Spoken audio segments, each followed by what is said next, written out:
Nah, sebenarnya kita ya selain perlu mengidentifikasi toxic people itu karakteristiknya seperti apa, tapi juga kita perlu membantu mereka.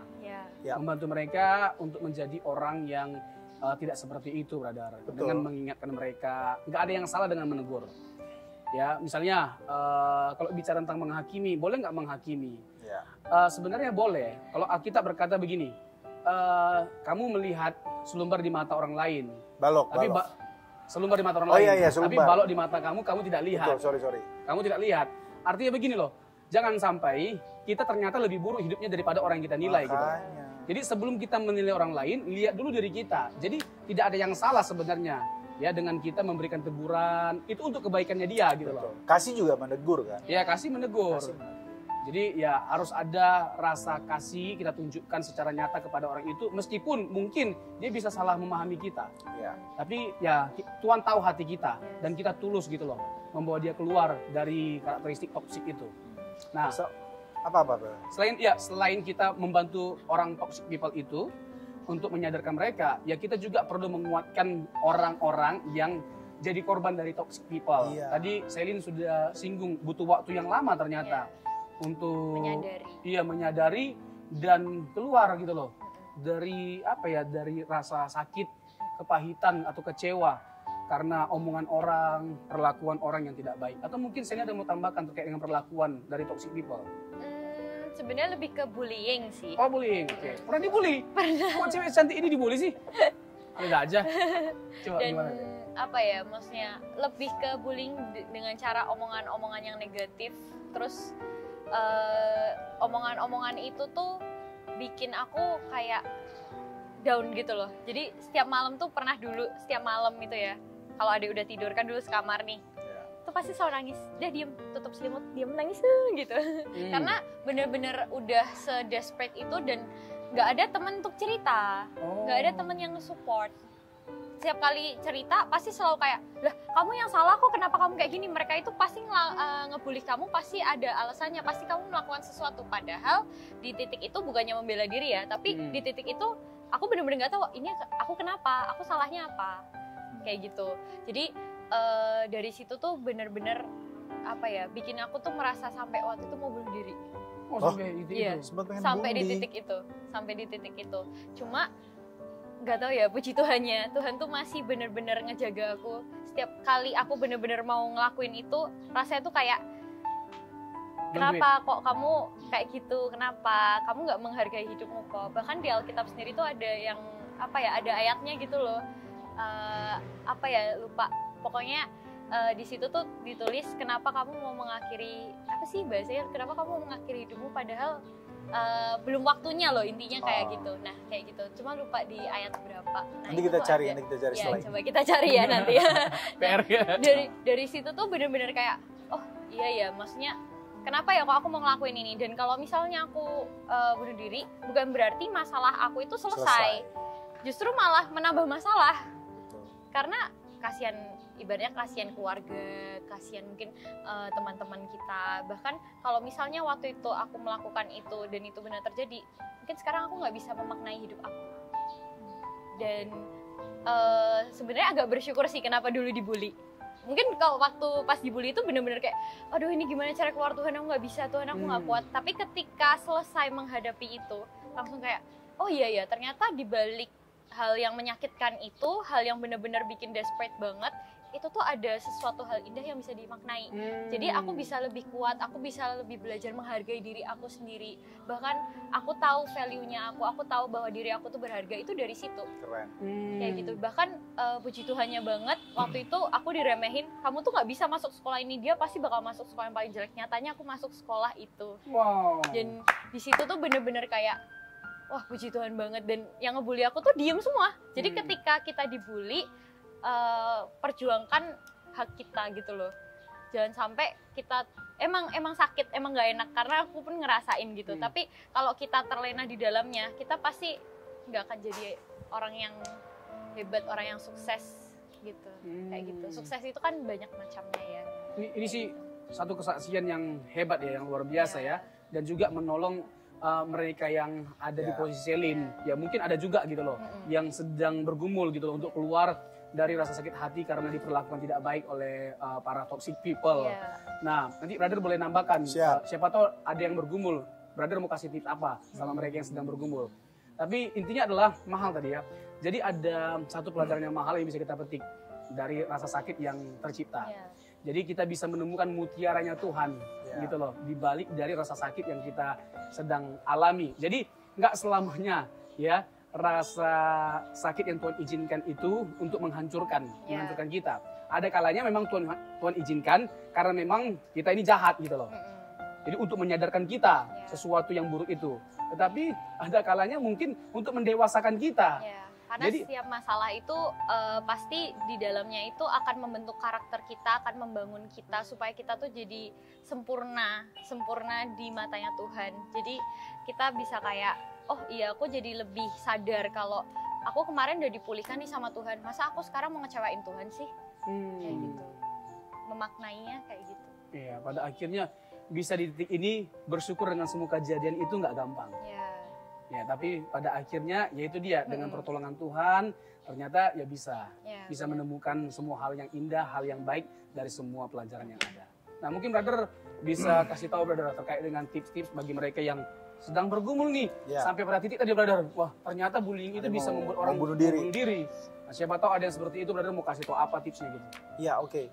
Kalau bicara tips itu banyak sekali ya.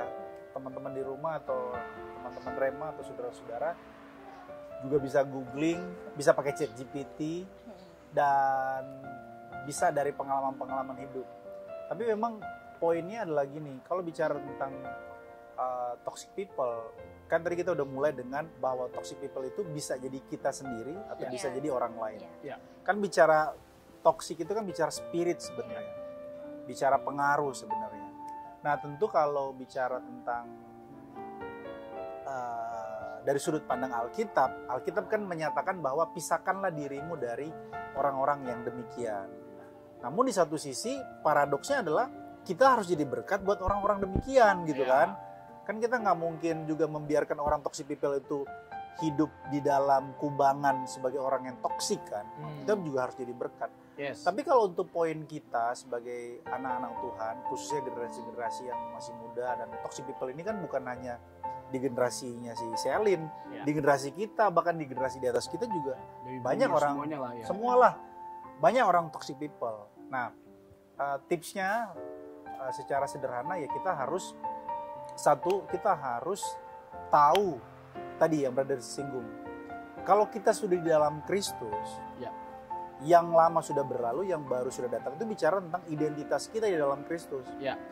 Jadi kalau kita tahu, ini harus kita pahami terlebih dahulu sebagai anak-anak Tuhan, bahwa kita itu sudah di dalam Kristus dengan identitas yang baru, sehingga mau itu bullying, mau itu orang yang playing victim ke kita, mau orang memfitnah kita, mau orang jahatin kita, mau orang itu benci sama kita, atau berbuat kejahatan kepada kita memaknai itu di dalam kerangka bahwa kita ini sebagai anak Tuhan. Kita nggak akan terpuruk, kita nggak akan jatuh, bahkan tidak akan sampai kepada bunuh diri. Ya. Sebab kita tahu bahwa Kristus itu cukup bagiku. Yes. Aku nggak dihargai, aku nggak dihormati, aku nggak diterima oleh orang lain pun, bahkan orang membuli aku pun, itu nggak masalah bagiku. Karena kasih Kristus itu cukup bagi aku. Ya. Ini harus benar-benar ada di dalam diri kita sebagai murid Kristus. Dan sebaliknya, kalau kita ada di posisi yang toksik, ya kita harus bertobat tentunya. Ya. Ini panggilan pertobatan untuk kita, untuk supaya kita bertobat, jangan lagi jadi orang yang toksik. Kita harus melihat kita adalah orang-orang yang bobrok, yang mohon maaf, kita orang-orang yang brengsek, Ya. yang diterima oleh Tuhan. Masakan kita melakukan yang jahat, tadi kata Selin, masakan kita sudah menerima kasih karunia, sudah ada sebagaimana kita ada, masa kita harus jadi orang toksik. Ya. Justru pengaruh kita adalah mengangkat orang yang terpuruk, mengangkat orang yang ada dalam kondisi yang desperate. Kalau ada istilah anak sekarang itu quarter life crisis, yang lagi krisis, yang lagi depresi, ya kita harus jadi berkat buat dia. Jangan jadi toxic people. Jadi ini panggilan untuk teman-teman yang pelaku maupun jadi korban. Ingat bahwa apa yang kau tabur itu akan kau tuai, kata Alkitab. Jangan main-main dengan Tuhan. sebab nanti Tuhan akan menghukum kita. Ya. Entah itu tadi Ya. mendewasakan kita atau memurnikan hidup kita. Ya. Jadi lebih begitu, Brother. Ya gini, saya tambah brother. Aktivitas ditentukan oleh identitas. Ya, Alkitab memberitahu kita bahwa kita adalah anak Allah, ya, bahwa kita diberi kuasa. Alkitab memberitahu kita bahwa kita adalah orang-orang yang lebih dari pemenang. ya, Seorang pemenang bukanlah seorang yang tidak pernah kalah. Seorang pemenang bukanlah seorang yang tidak pernah gagal. Tapi seorang pemenang adalah seorang yang tidak pernah menyerah. amen. Jadi jangan menyerah dengan kondisi kita saat ini. So, it's okay not to be okay sometimes. Ya, Tetapi kita harus ingat identitas diri kita sebagai lebih dari pemenang, sehingga kita nggak gampang putus asa. betul. Oke, ya kita disakiti, kalimat, fitnahan, dan dengan perlakuan yang sama sekali tidak baik. Kita bisa sakit hati sebagai manusia, itu manusiawi banget. Iya. Tapi ya jangan biarkan diri kita dikuasai oleh omongan orang, karena Ya. kita nggak hidup karena perkataan orang, tapi Betul. perkataan Tuhan, Amin. oleh firman Tuhan. Jadi jadikan firman Tuhan sebagai sesuatu yang menghibur atau menguatkan setiap kita. Ya banyak sekali sebenarnya Alkitab memberikan satu Guidance lah. ya guidance yang benar-benar bisa Kita memberi terapin. memberi kita satu kemerdekaan dalam menghadapi segala sesuatu, brother. Misalnya nih ya, Roma 12 misalnya ayat 2. Janganlah kamu menjadi serupa dengan dunia ini, tetapi berubahlah oleh pembaruan budimu. Jadi kalau pikiran kita sudah diubahkan, ya kan, kita memiliki pembaruan budi, maka itu akan berdampak pada pembaruan hidup kita. Ya, Ya, nggak ada yang lebih indah dalam hidup ini selain ketika kita menyadari bahwa aku dikasihi oleh Tuhan, iya betul. aku diterima oleh Iya. Tuhan. Siapapun boleh membenci kita, tidak menerima kita, tetapi yang paling penting yang harus kita ingat, ada Tuhan Yesus yang menerima kita apa adanya. Apa adanya. Iya. Dan ini adalah satu kebanggaan atau penghiburan bagi setiap kita. Kepahitan, dendam, ya amarah itu semua sampah. Jadi kalau satu lagi tadi bicara tentang kuka menarik kan Raja Daud. Raja Daud ini kan pernah ngomong di salah satu mazmurnya bahwa meskipun ayah dan ibuku meninggalkan aku, tapi Engkau Tuhan tidak pernah meninggalkan aku. Jadi catatan pentingnya bagi kita bahwa Tuhan itu memang menerima kita apa adanya, tapi Tuhan gak mau kita hidup apa adanya. Yes. Iya. Jadi Tuhan menerima kita apa adanya, tapi kita harus hidup berkualitas di dalam Tuhan. Nah, hidup-hidup berkualitas inilah yang kita jangan jadi pribadi yang toksik. Kita harus jadi pribadi yang menjadi berkat, sehingga ya gitu, nama Tuhan dipermuliakan dari setiap perbuatan-perbuatan baik. Nambahin lagi ya. Boleh, Selin. Dari ayat pengkhotbah itu tuh di situ ngomong dengan jelas kalau janganlah mulutmu membawa engkau ke dalam dosa. Nah, Jadi mulut-mulut, ketika tolong kalian kontrol yang mulutnya. merasa, kita sama-sama evaluasi diri ya, Ya, karena ini pun buat kita kok. ya, Iya. ini pun buat kita juga. Kita semua manusia yang masih berbuat salah, berbuat dosa. Kita tuh harus sadar kalau misalnya kalau hidup kita itu kita masih melakukan dosa, cepet balik, Ya. cepet bertobat, sadar kalau misalnya hidup ini tuh terlalu singkat untuk dihabiskan Ya. berbuat dosa ya. Ya. Bener-bener hidup ini tuh bisa dimaknai lebih lagi dan Ya. terlalu ketika kita hidup selalu di dalam toksik ya, di dalam toksik ini ya, kubangan toksik. itu bener-bener cuma nguras tenaga, energi doang, capek lama-lama. Kita pun kalau jadi orang toksik pasti rasanya tuh kayak itu kan rasa tidak puas ya. Betul. Rasa pengen iniin orang tuh kayak Ya. nggak pernah puas. Nah ketika kita ada di stage itu kita harus sadar gitu loh, kayak gitu.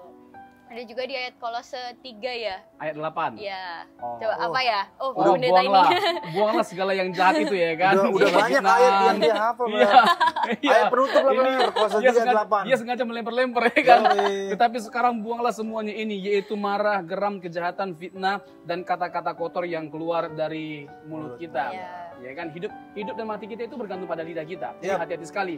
Memang kecil sekali memang barang yang satu ini, tapi bisa membakar atau membuat rusuh satu kampung. Betul. Jadi hati-hati sekali, kita harus benar-benar bisa mengangkat diri kita, menguasai diri kita, mengontrol diri kita. Oke, luar biasa sekali sesi ini, mudah-mudahan mencerahkan dan mengedukasi setiap kita. Dan dari Tilu Gelis, Cijeruk, Kabupaten Bogor, Cijeruk, Bro. Cijeruk. Cijeruk. Iya. Ya, Bukan jeruk.